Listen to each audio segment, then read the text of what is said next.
We're here with Christie Cate. We just did a session, and Christie's back working for the same dev, but on a different game. She did Vacation Simulator a long time ago for Alchemy Labs. Yeah, it was super fun. I remember, if you go hiking in the forest, does the forest really exist? Something like that. There's a few other fun characters in that game, too.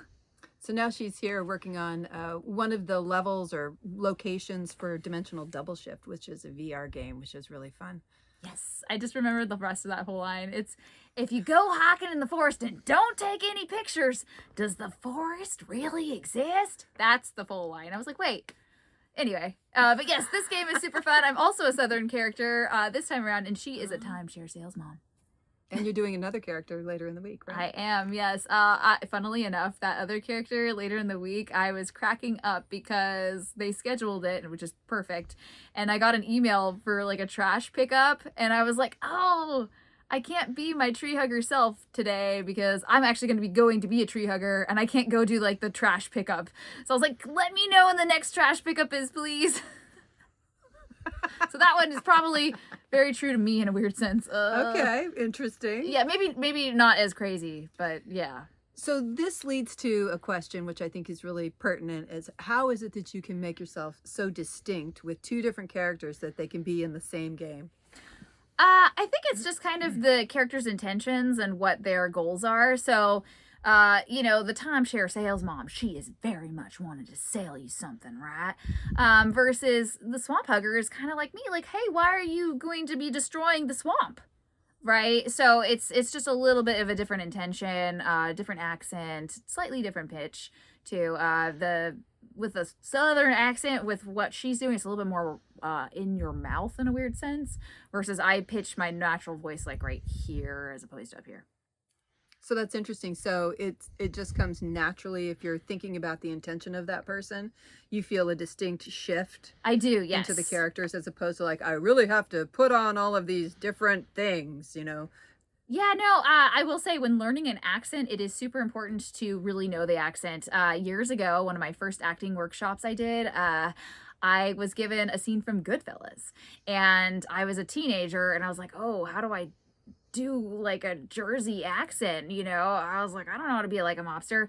And my mom was so cute, she taught me how to do the accent, and I go into the workshop that weekend and it was terrible. I was like, well, we weren't married to 9-to-5 guys, and the acting coach was like, stop.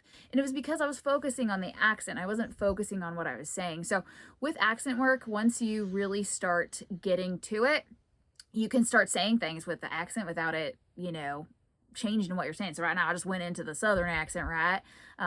Well, we weren't married to 9-to-5 guys, but whatever that. Well, I'm switching back to the other accent, but you know what I mean? Like, you start getting more used to accents when you start working on them more. It just kind of naturally comes. And then you're just sort of in it. You don't have to focus on it so much, right? Exactly. It just becomes a part of the flavoring, which I guess really then comes through the intention that you're talking about as well. Exactly. Like you actually couldn't do that character without the accent. Right, yeah, exactly. I feel like now, again, I was kind of dipping back into it. I was like, wait a second, I'm still in that character's brain right now, because she's very kind of chipper, like, hey, guys, right? So, exactly, it's that kind of idea of whatever's the intention, it just kind of sparks with it. Nice. Yeah. All right. Does that mean that your mom was an actor? She helped you with the accent? My mom is a singer.